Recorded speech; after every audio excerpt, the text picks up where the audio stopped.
continue on discussing the first fetter, is the realization of non-self, right? Breaking that identification, or I like to call it that personification of natural processes. So in the same way that as we learn what causes a storm, we no longer personify the storm as a god.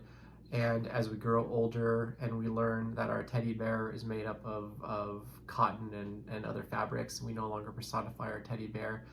When we practice meditation, sitting, standing, walking all throughout our day, and we watch the five aggregates, the arising and passing of sensation, feeling, perception, thinking, consciousness, and we start to see that these are just the arising and passing of natural phenomena in the same way that the gathering and dissolution of a storm is the arising and passing of natural processes. We no longer see a self, we no longer see a me in these constituents of our experience. Although the identification with consciousness stays. That's what the conceit is. That's the final fetter that gets broken. So that first sort of breaking away from identification with the body-mind complex, that's the breaking of the first fetter. That's the breaking of Sakaya Ditti. The second fetter that's broken is attachment to rules and rituals. So I've mentioned before that based off of emotional responses grounded in misperception or ignorance, we create rites and rituals. Our whole society is built on it. But the example that I had used was going back to that storm. When we think the storm is an angry god, we develop fear and anxiety and insecurity, and we develop rites and rituals to appease the gods, right? But we do that in every sort of way, right? We have all kinds of beliefs and rituals and conventions that we cling on to, political beliefs and conventions, daily practices, just grounded in fear and insecurity because we don't have a complete knowledge of things, right? And that creates a very strong attachment to our beliefs and our conventions, and we really hate people with different beliefs because our beliefs are what create our community and our sense of security, right? That's our herding instinct. And we use beliefs to herd together to create a sense of a stable, secure, safe world. And so we feel unsafe. When we see the constructed nature of our beliefs as well, then we break free of them. And the beliefs and the conventions, the rites, rules, and rituals in that second fetter and the personality view of the first fetter, they are very, very codependent upon each other. Our whole sense of self is tied in with our beliefs and our rules and our rituals and our behaviors and things like that. These two things are very, very interdependent. So oftentimes they will kind of fall away together. Now, this is what I think is happening for people who really misunderstand stream entry and call themselves even fully awakened beings, is that they've seen through the personality and they've seen through the belief systems. They've seen that the sense of self and the sense of world, the me and the mine, and the belief systems that they were raised with, the convention, that these are constructed things, right? Even in post-structuralism, they came to understand this. We've come to see that everything is constructed, right, in a certain way, and just because it's a construct doesn't mean it's useful. By the way, this house is a construct. But if you break those lower two fetters, and then you don't break the third fetter especially, and then you don't break the next two fetters, you can become a worse person, because nature gave us identity. Nature gave us belief systems, or at least nature led us to fabricate these things to create social structures. And that's because without a self and without a social structure, then craving has no safeguards, right? There's no sort of bumpers, railing to keep people from just doing whatever the hell they want. And that's why people who have broken just these lower two fetters can become great, inspiring, Dharma teachers, spiritual teachers, like Osho, for example, and but still having craving and still having delusion can really bring a lot of harm to their student. They could do harm on their students because they still have craving, and they are even more deluded because they think that since they see this emptiness and they see the emptiness of the self and of these social conventions, the constructed nature of all things, right, the conditioned arising of these things, that they're liberated. But they're not liberated, not by the Buddha's definition, because awakening is that clear seeing, but liberation is when all of the defilements and the taints that are grounded in craving and all the fetters that were built by craving, those are also thrown away. So someone who's broken these lower two fetters is still enslaved by craving. They just have a clear enough mind to see through the illusion that their life has been based on. And so it's a double-edged sword, these first two lower fetters, because these first two lower fetters are fetters for a reason. Now think about a friend you have, or even yourself, if you want to be honest with yourself, about all of the aspects of your personal identity and belief system that prevent you from being able to make a change in your life. Oh, I can't change who I am. This is just who I am. Or you can't expect that person to do something. That's just who they are. So that just who I am, just who they are, that's the Sakaya Ditti. Or this is just the way things are. That's the attachment to, that's the Sila Bhatta Paramasa, right? That's the rules and conventions and belief systems.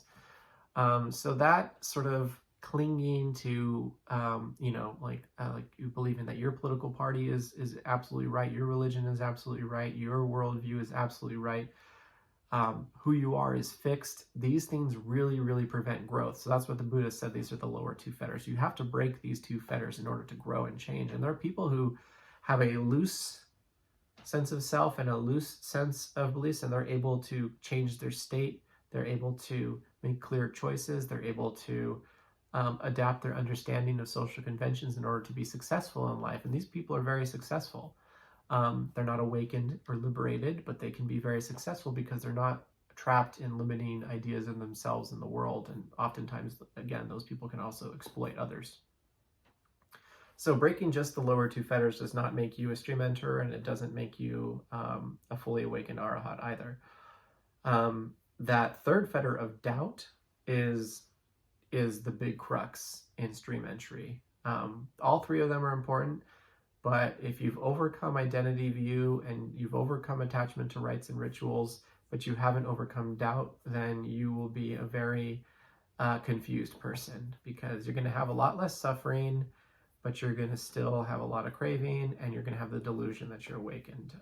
So take a look at your mind and find out if you're in this situation, and take a look at the people that you look up to and see if they're in this situation.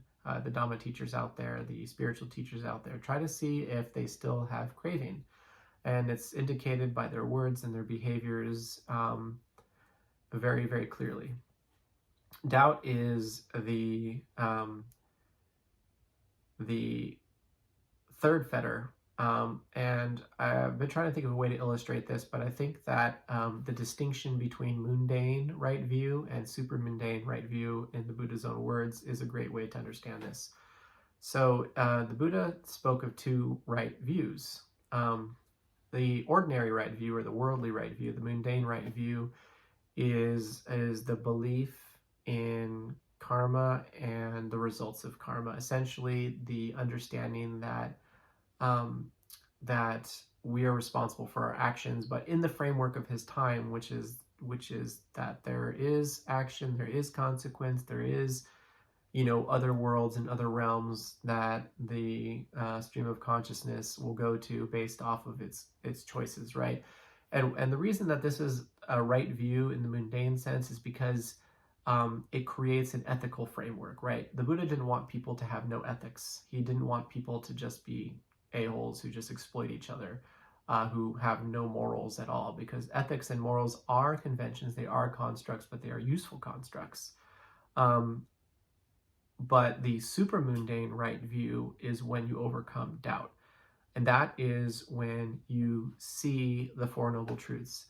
If you can clearly see and understand dukkha, see that it's rooted in craving and ignorance, and realize its cessation, then that mind doesn't need the mundane right view. That mind will be moving towards nibbana. It will not have any interest in harming others. It'll be moving into a state of satisfaction in every moment.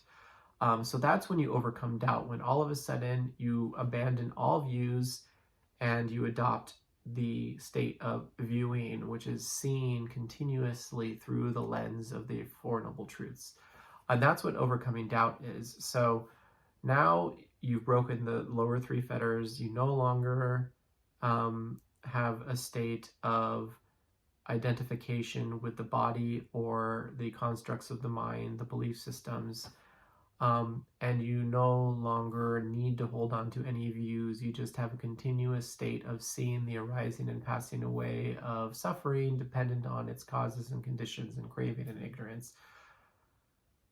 And when this happens, the Buddha says, this is another way to understand stream entry, that the amount of suffering that's left at stream entry compared to the amount of suffering that you had before stream entry is comparable to the amount of dirt under his fingernail in contrast to the amount of dirt in the entire earth, right? So before stream entry, the amount of suffering that you have is equivalent to the amount of soil that's in the entire earth. And after stream entry, the amount of suffering that you have is equivalent to dirt under the fingernail, right? Under the fingernail. So that's how much it's reduced. It's like 99.999999999% less suffering.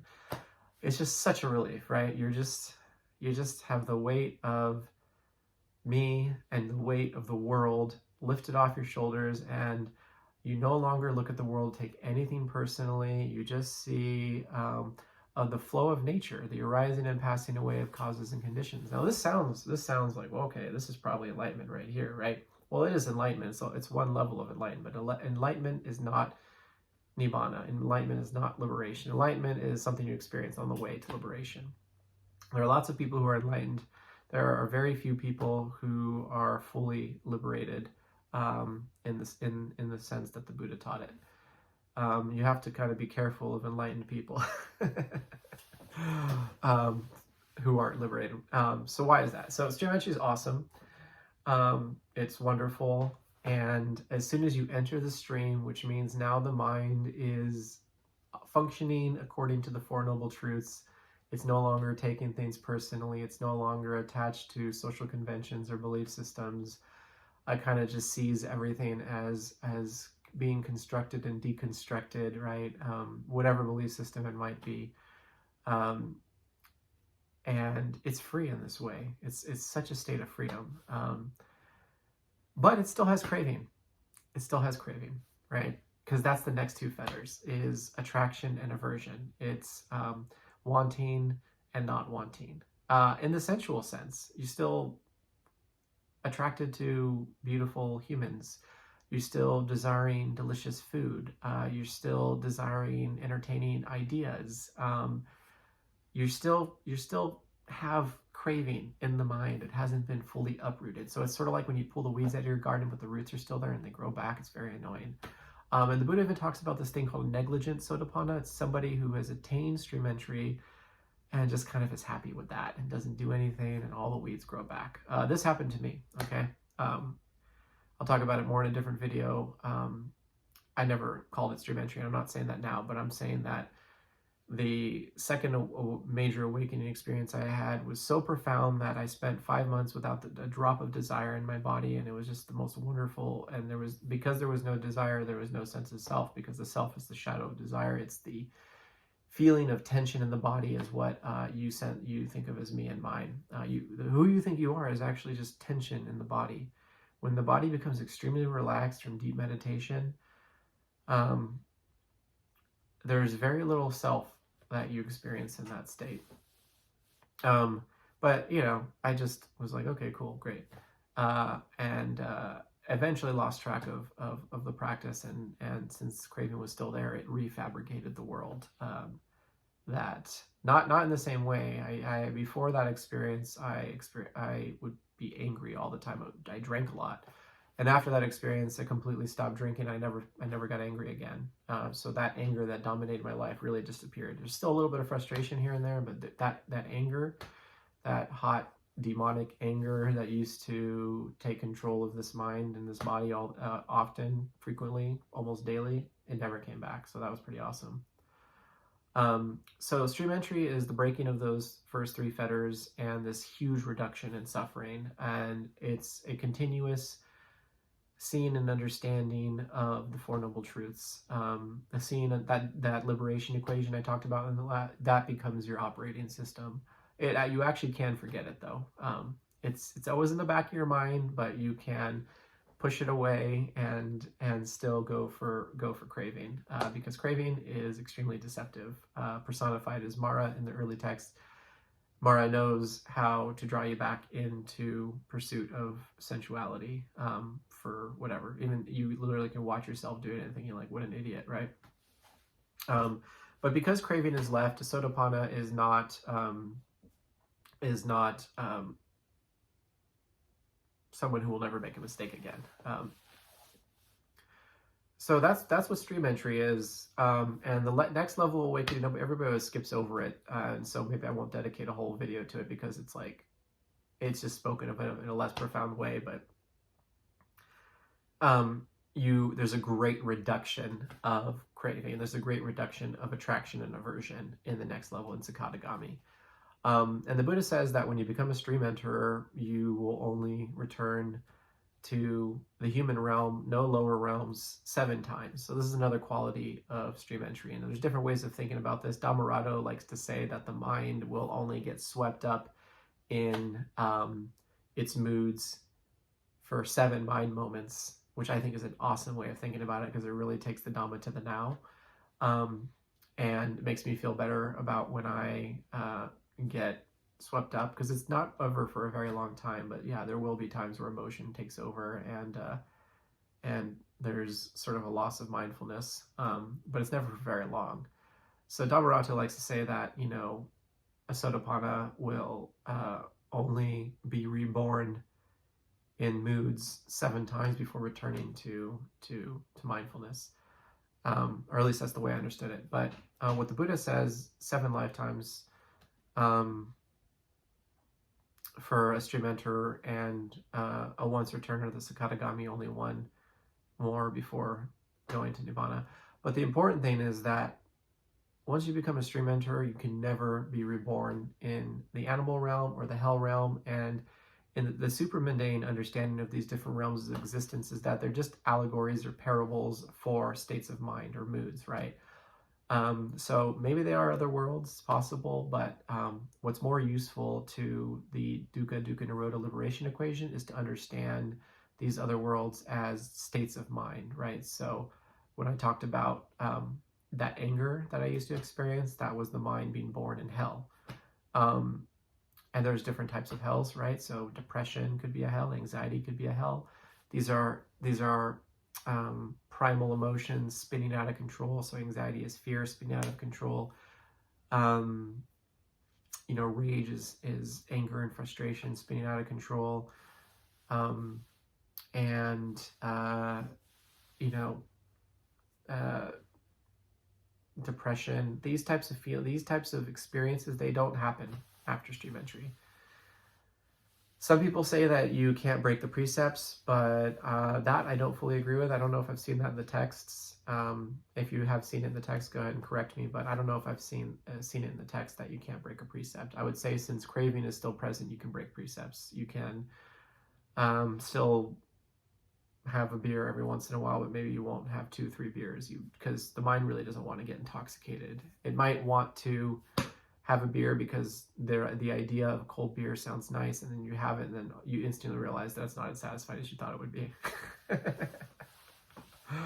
It's like, you know, you get the image, and then you want it, and then you go and you get it, and you're like instantly like, this isn't going to bring me satisfaction. So the wisdom pops up at a certain point pretty quickly. And I don't think there's much more to say about that, except that when you see these crazy intellectual proliferations about what stream entry is or isn't from these Dharma teachers who like to use those labels on themselves, so they change the definition, so they, especially Arahat, There's people out there who even sign their book as like, I'm an arahat, and an arahat would have no desire to do that because that's an identity, right? This is another point, is that when the sense of self becomes very loose at stream entry and then it just completely vanishes at arahat, labels no longer matter. You don't want to be anything. You're not seeking to be. So you're not going to be like in need of calling yourself a stream enterer or an arahat. If you want to call yourself a stream enterer or an arahat, then you probably are not there yet, because you're still looking for labels, which are meaningless.